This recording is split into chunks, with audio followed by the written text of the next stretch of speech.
Bagong kowe iki ngopo? Ora asah aleman iki ming wayang celimen. Iki jaluki sing nanggap Pak. Oh ya wis ya wis.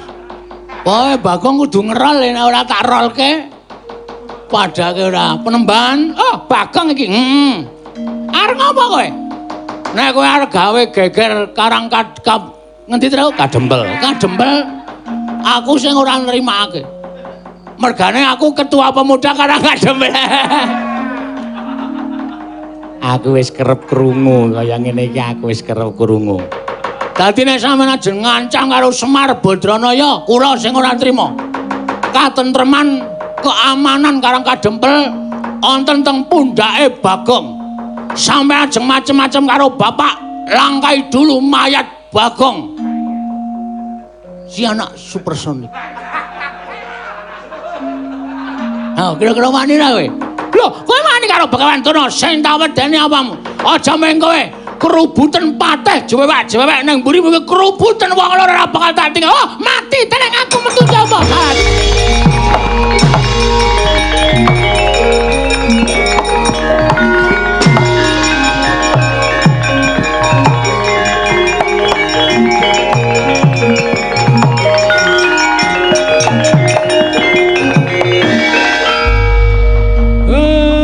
Malah gawe perkara. Nek ora di ngono ki ndak ora rampung, Pak. Iki engko dadak nganggo perang bareng. Dadak nganggo werna-werna. Iki 3 jam lho, Pak. Ora kaya biasane lho. Biasane mung 2 jam, iki 3 jam iku kudu diulur. Sapa sing arep tok ndelke? Lho, Sinuwun Darawati ngasta Ndara Sencaki. Iya. Ndara Sencaki dikon tumandhap Musa Kurawa. Rung karuan panjenengane kersa. Apa Setyaki timbalana sowan mrene Bagong? Oh nggih, ngestakaken dawuh. Sing ati-ati aja kaya bocah cilik, nggih.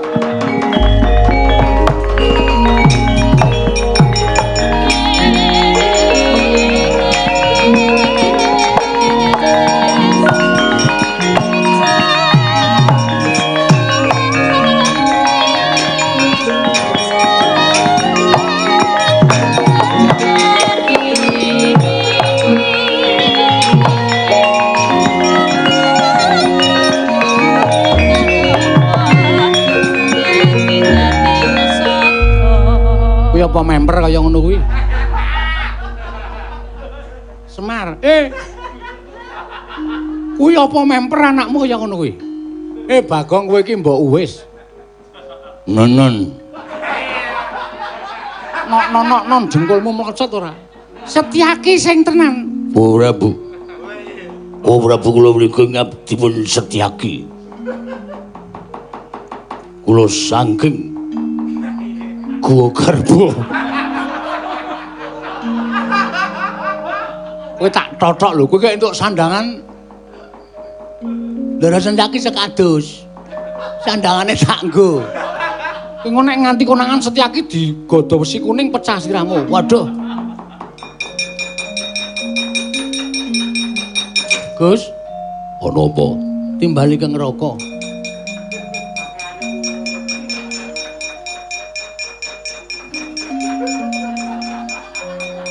Setyaki kowe iki ora nesu apa dikembari ngono kuwi? Mboten wong raine beda. Wis pokoke iki engko sing temandang sampean kalih kula. Ora sawedi engko aku tak ngewangi karo kowe nggih. Setyaki wonten dawuh aku. Wonten dawuh. Metu njaba Kurawa singkirna. Nun. Pamit tambeng kurang gedhe. Yen pamit tambeng bengesun yen pateng ngecel sing metu njaba Bagong. Monggo kula dherekaken Ndara Sencaki.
Kahangro sesumbar Lindhu bumi gonceng kumaluduk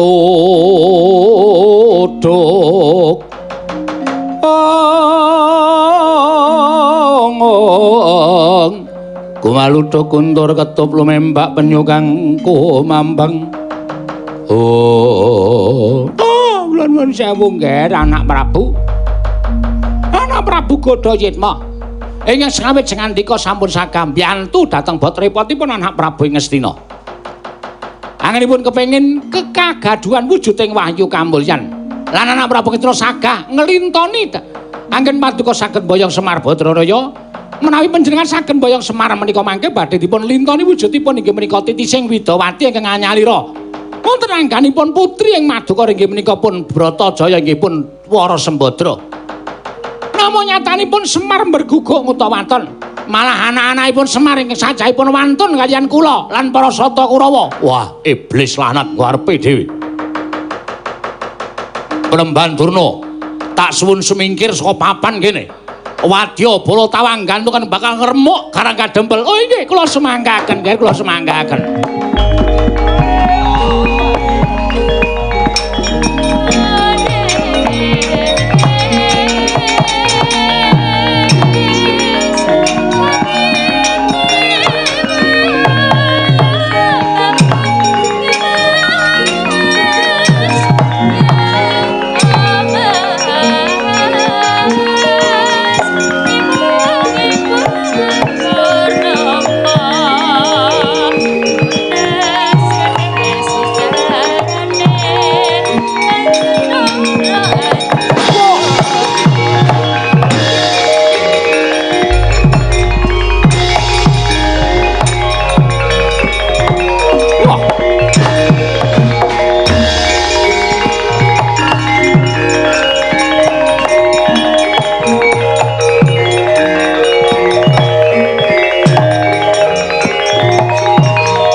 Lamun katututan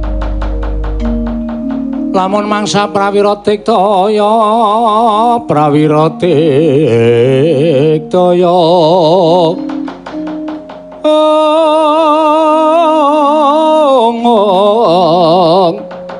ora nanggana magawe gelarira wang-wang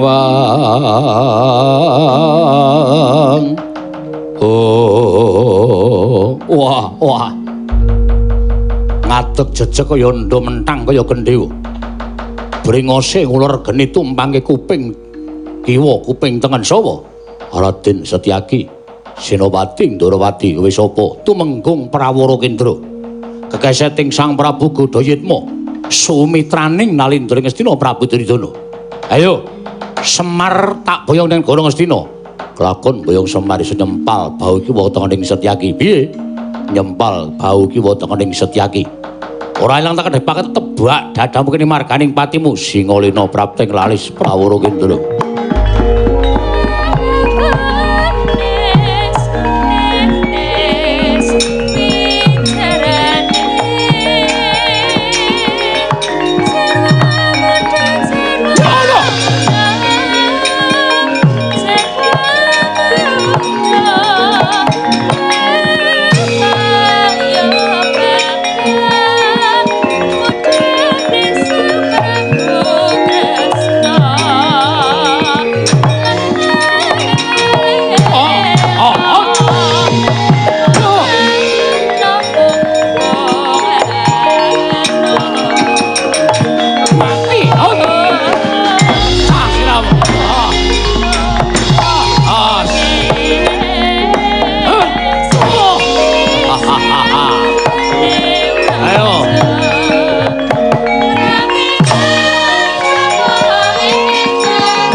modar kowe.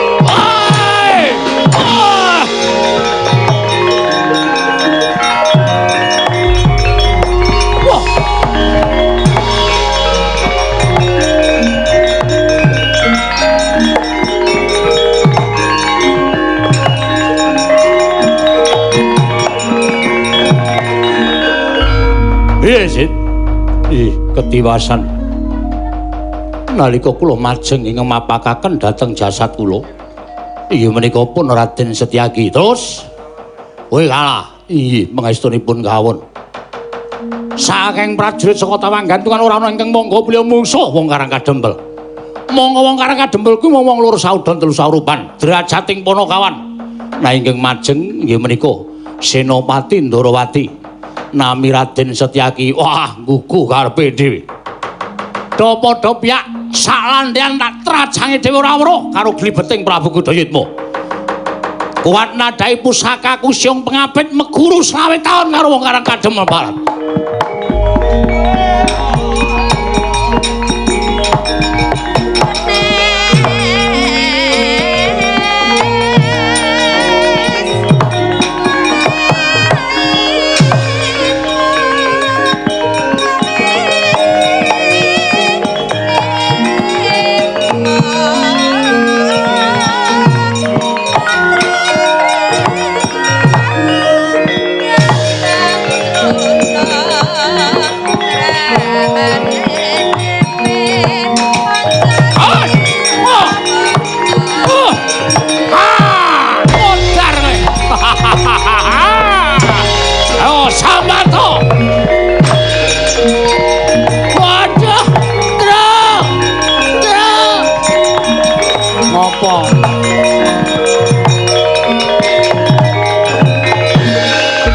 Kenapa kok Ndara Setyaki? Wah, wis ora ngerti. Kaya ana regemeng-regemeng ireng. Tak sawang ora cat katon cat ora. Sik to sing ngomong sing bener cat katon piye? Nggo ngecat apa? Nggo ngecat ndasmu. Cat katon cat ora disawang ki sok ketok sok ora. Ndara Setyaki dicokot, suarane modar kowe. Ndara Setyaki gletak. Aku tak takon karo kowe. Sing gawe masalah iki mau sapa? Sing nantang Begawan Durna sapa? Aku. Ndara Setyaki kaya ngene iki belani sapa? Belani aku. Sing tanggung jawab nek Ndara Setyaki cilik loro gedhe seda sapa? Aku. Mikir, suneh mikir. Ora mung waton wani ning nganggo pikiran. Okol iki kalah karo akal. Semene dipikir ora waton ngono kuwi. Iki terus arep digawake. Ayo digawa nang Dasmaskes. Truk tandel kowe. Nek ora lucu rasa guyu. Konjur wae. Lara atiku aku le mikir geculan ki wis tenanan e. Masuk apa ora kok. Soale rasa melu metruk kowe. Lho, konjur ngono. Wis ora klop kok karo aku. Diusung daturke Ndarawati. Sinuwun Ndarawati kok Ndarawati adoh banget. Iki nek selak mati tenan kowe tanggung jawab lho, Tru. Iki kesuwen lho. Iki ditinggal Gojek iki suwe-suwe anyep saya anyep lho. Mumpung isih anget awake, yo. Oh.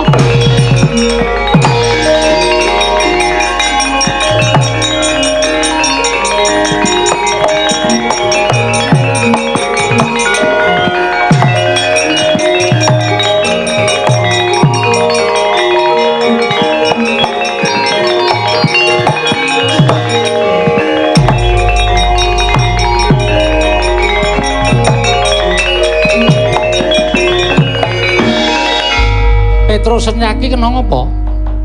Dicokot sumitranipun Sinun Prabu Duryudana sing ngodol tindahipun Begawan Durna. Sapa Petruk? Kula piyambak boten ngertos sing mat Bagong. Sapa Bagong?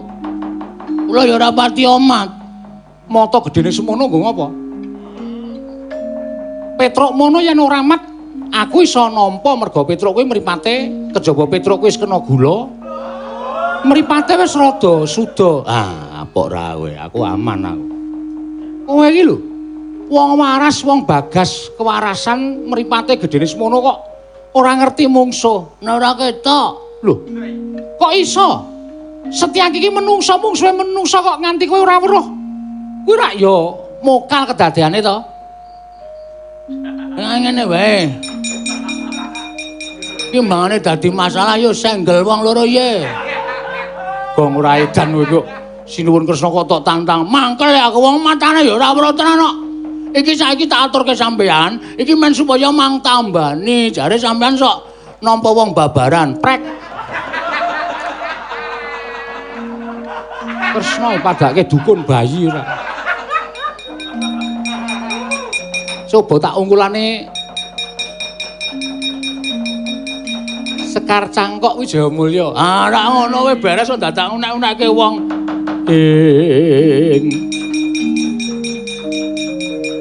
Kresna sinayeng manglung mintonaken Dewi Kramanira.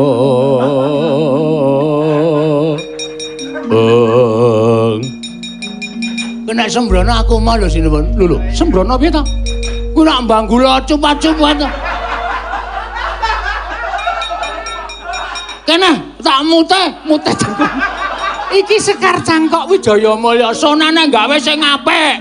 Ora kaya mbanggula sing didal-deran kae. Gawe wayang kok sak-sake ora. Engko nek pliket sirahe secaki, ora. Tangi secaki. Setyaki tinunun gadanira wirang tumandang. Setyaniku garwanira. Oh, Setyaki wonten timbalan. Mungsamu sapa? Kula mboten mangertos. Dumadahan wonten hawa panas ing dhuwawah wonten ing jangga. Ngantos kula mboten emut Purwadasina.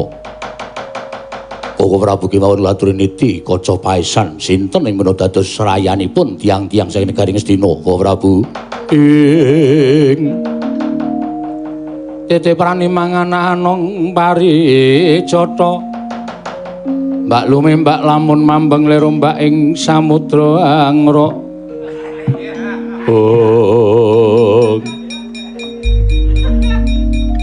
Ola dalah jagat Dewa Bathara. Wola. Mula ta mula. Wela dalah.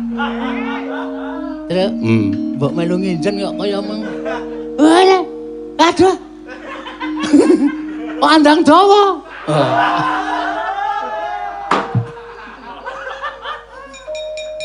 Mula ta sencaki ora menang. Lah ya wong lah. Wola lah kok iso tekan kono ya. Ayo nyepur. Aja tok wangsuli to, Gong. Lah mula tak nonton ah.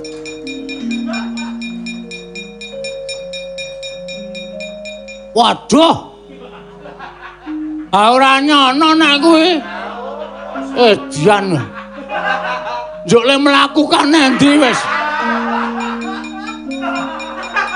Wah, kok wela kok iso tekan kono ya sinuwun ya. Iya. Rak ya ora ngerti dalane to kalau kok dadi iso dadi sayaning Kurawa ku. Lah iya.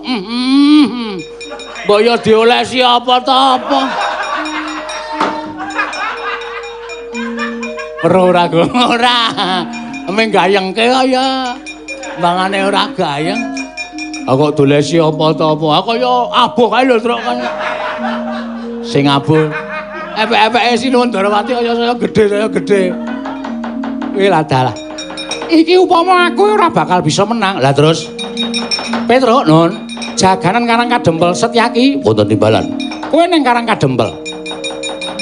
Lah kemarinipun Sinuwun Darawati keparingipun bari tendak dhateng pundi? Aku tak bali marang negara Ngamarta tak kandha adadiku Pandhawa. Lah terus Bapak, mengko Bapak wis ngerti dhewe menyang endi nggone bakal ngulungani Karang Kadempel Pahlawan Petruk. Nggih.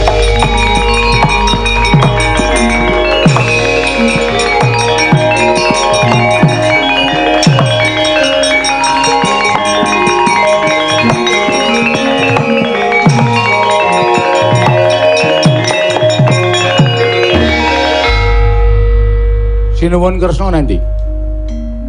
Jare ki mau Petro, aku tak bali ning Amarta tak wadul karo bendaramu Pandhawa. Lah terus aku ya takon, "Lah bapak mengke? Bapakmu mesti wis ngerti bakal menyang endi nglungani Karang Kadempel." Ha wis monggo. Aku arep nendi? Lakone kecekel lurung, Pak. Kok arep nendi iki? Bapak kira dadi lantaran tumedhaking Wayu Kamulyan to. Halah, mbok ya piye to piye, ndang Wayu ndang iso tok asta terus engko paringke sapa sing pancen wis pinesti sarta kajibah nampa kanugrahan. Karang Kadempel tunggunen do gara-gara sing apik ya. Nggih. Lir kencang risang mawe gandrung nala gareng nggih. Petro nggih. Ana kawan Bagong nggih. Kanan Karang Kadempel piye? Wah, wis ora karo-karuan Kurawa do sapenake dhewe wedhus do diobongi sapenake. Dadi engko pesta, dadi panggang mengko teke masyarakat. Wah, jan Kurawa niku ketoke piyayi ning urakan tenan. Wis. Ha pripun to? Kabeh raja kayane para kawula Karang Kadempel dijaluk sarana peksa, moko dia beteti terus dienggo ropian-ropian nggo seneng-seneng. Ayo, nggonamu barang ya, Gong. Aku melu mangane. Wo. Kuwi jane melu ngendi to? Ha iki nek kanan kaya ngene iki melu sing mendanai. Nek ora mendanai ya ora nggo ngapa tak eloni. Ha iya. Aku Kurawa mendanai. Ha iya. Nek ra yo duwe apa jenenge iki duwe jati diri aku melu sapa ngono lho. Koko Prabu piye? Mboten ketingal kumliwering mengsah. Mungsuhmu dudu badan wadak nanging pancen nganggo panglemunan. Arjuna wonten paring adhawu. Siadi sing kagungan lenga pranawa nalika babat alas pinaringan dening inggih menika Jim Anggara Parna. Nalika semana Siadi sing duwe to tasih Koko Prabu. Mbok gawa apa ora? Kula mbeta pomit. Nggo mumiti mripatmu iki apa piye? Iki, Mbok. Awang pomit kok tok padhake Lisah Pranawa. Lisah Pranawa iki kagungane Ndara Permadi jaman diboyong karo Jim Citrasena biyen. Jim Anggara Parna. Ngerti ora? Nang sumur gumuling. Wah iya, lor isi kae sumur miring. Kae sumur miring, sumur gumuling ora. Sing ngertiku lor sumur miring ki oke bakul cilok ya ora. Bakul cilok jengkulmu ora. Arjuna wonten paring dawuh. Netramu sapen Lisah Pranawa, Yayi.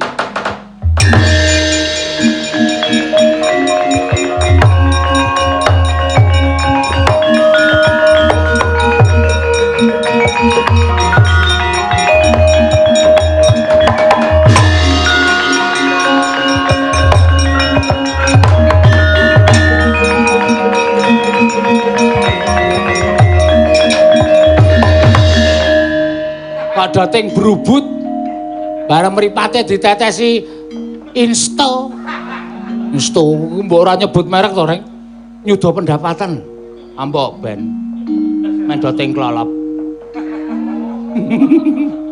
Kowe pancen setan ora nika napa ta lenga pranawa. Wo kuwi iso nggo nyawang demit iso nggo nyawang sing nganggo watak panglemunan kuwi iso disawang nggo lenga pranawa. Lah mbok kula tak ngewangi kula mbok diusapi lenga. Gelem po? Purun. Wis kene mapano.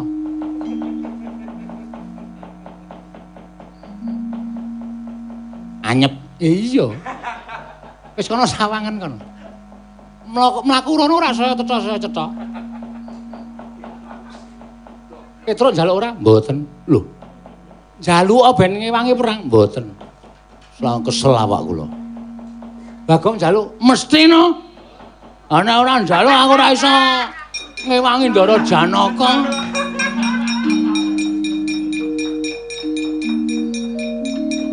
Ora dokah iki men cetha, oh nggih. Wis kono mlaku rono nggih. Ayar Arjuna ngati-ati Dimas.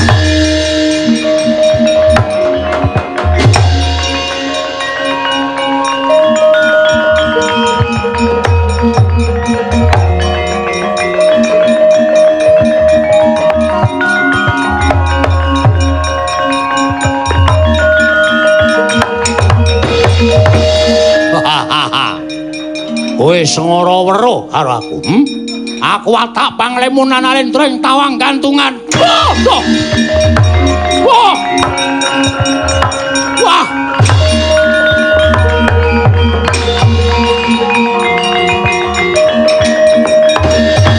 Wah, bangsat Strayoli binatang menungso ratataran.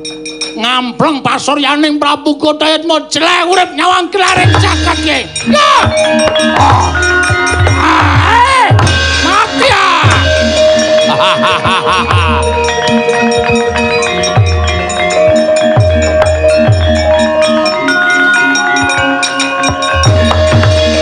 Kok malah saya peteng ya iki? Jare mau diolesi oli mencetha kok panas-panas. Manike saya panas. Wah, iki anake Semar iki. Waduh.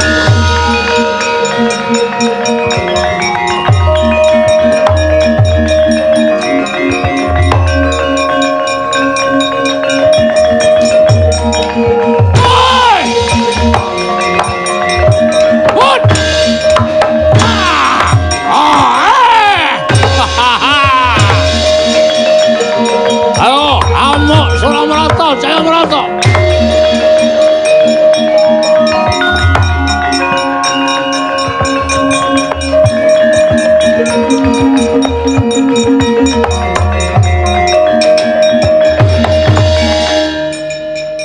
Pripun, Den?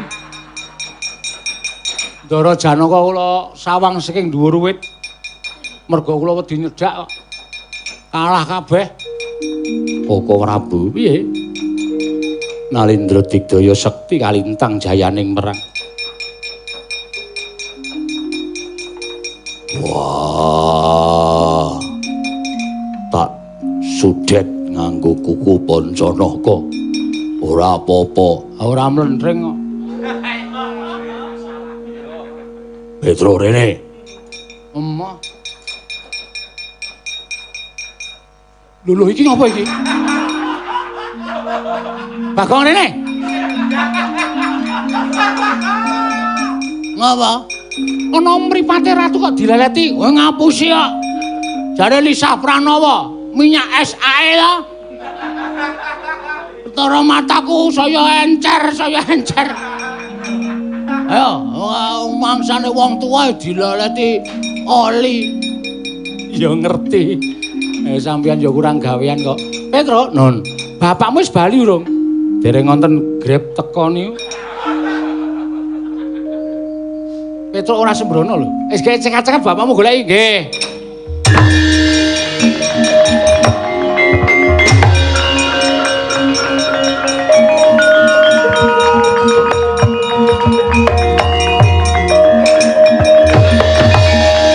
Pripun?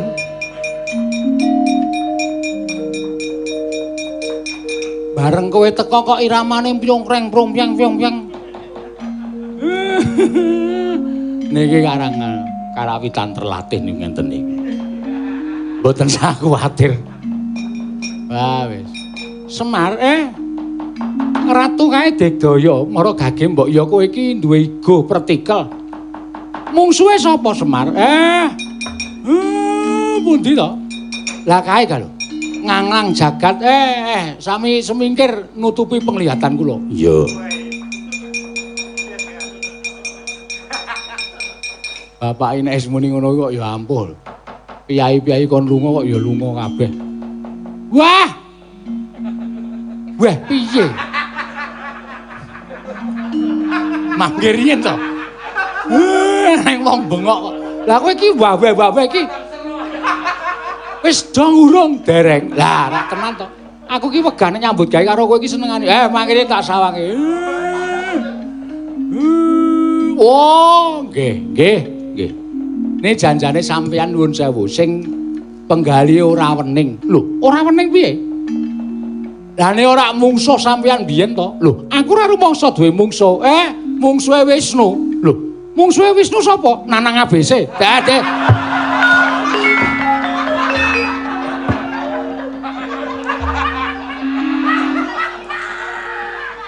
Yo sesuk kowe melu gara-gara wae. Sampeyan niku lucu lho. Petro ora sembahyang mikir. Wisnu kok nanang abese kaya rombongan toyan. Mundur.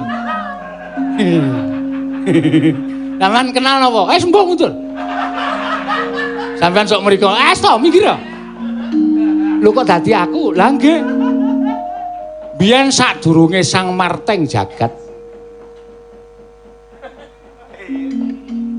niku manjing teng angganipun Sinuwundarawati niku manjing teng Nalindra Triloka Marwan CS kae Triamin Triloka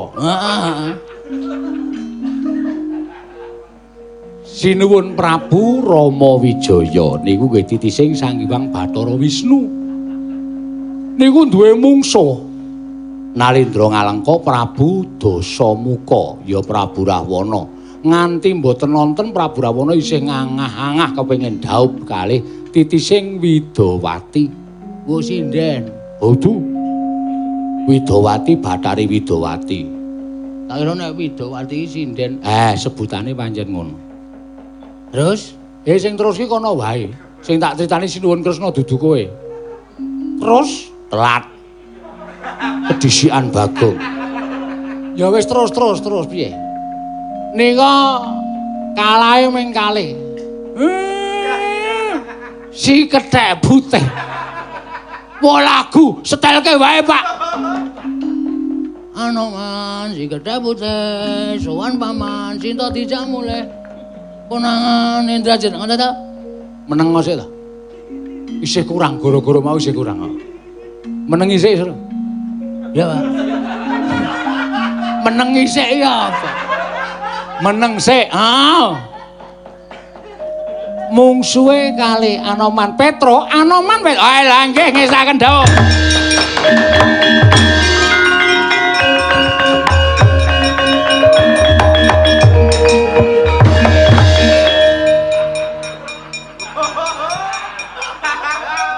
Anoman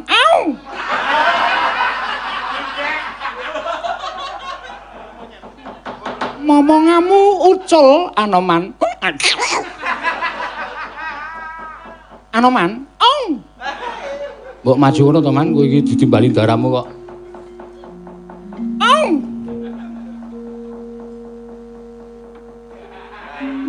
jaluk kon nyokro ndasmu kok aku ki ratu kok tau dolanan lho Anoman kowe kok dadak kemulan sulak iki ya ngopo marai tak kira Anoman ora karang adem ora Anoman agulune iki dibet-bet sulak kae to wah ngrese kleru titenono kowe kurang sedelo lho Petruk nggih ceket ale teng Kendali Sada niku suwe wis to gek wis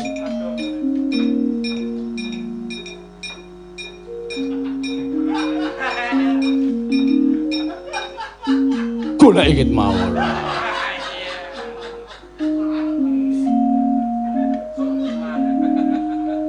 dene brewo ini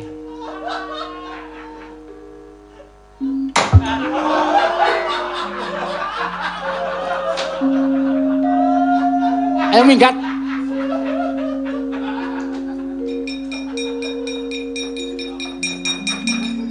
tak mriko saniki wis ora nganggo aji pameling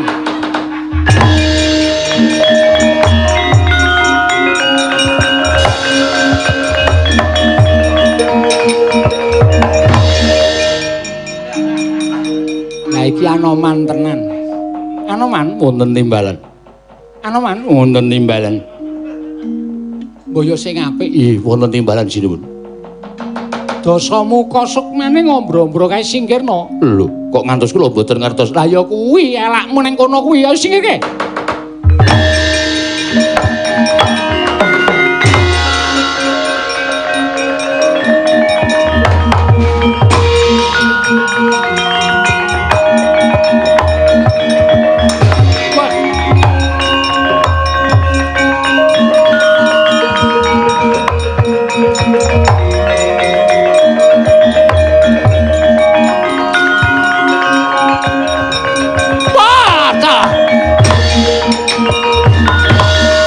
setan kuku karepe dhewe. Iki sing aku aja nganti kepethuk lah kok dadi tekan kene Anoman iki. Yitmo pariyit. Oh no.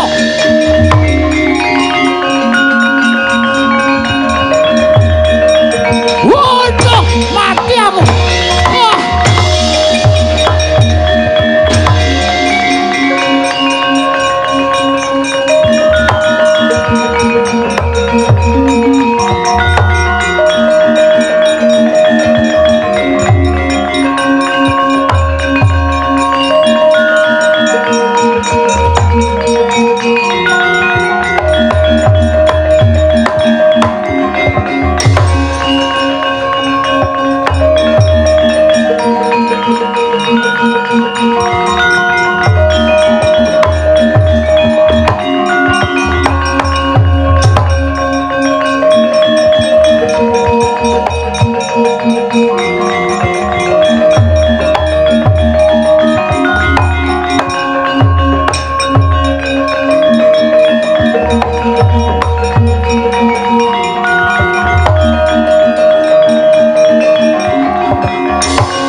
Kawontenan pun padhang.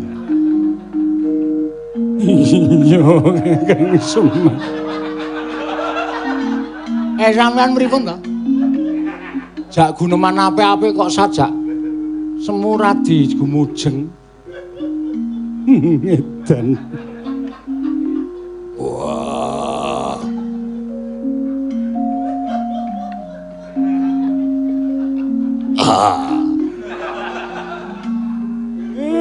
Enten apa? Werkudara kuwi aja sembrono lho.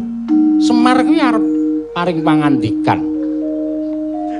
Kuwi padha meneng. Iya. Iya isa-isane nglakoni. Aneh-aneh bae. Arjuna wonten dawuh. Ora cengengesan lho iki satria kok cengengesan iki ngopo to? Mboten menapa. Kula sing gayuhke wahyu kamulyan. Lan niki pancen wis pinesti ditampa ndara-ndara Pandhawa. Mula monggo kula aturi nampi sing isa mulyake kawula, sing isa gawe mulya awak sampeyan dhewe lan isa gawe mulya negara Ngamarta nggih Den.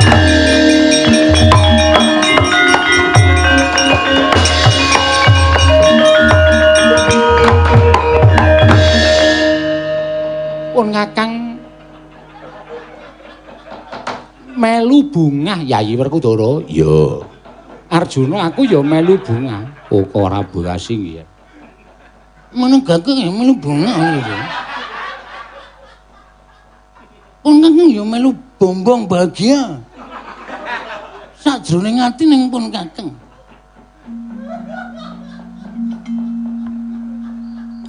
Pancen asu tenan kok. Kowe lho. Kowe apa kowe sing seneng melati. Kadange mon Dimas Arya Setyaki. Samba Wisnu Brata.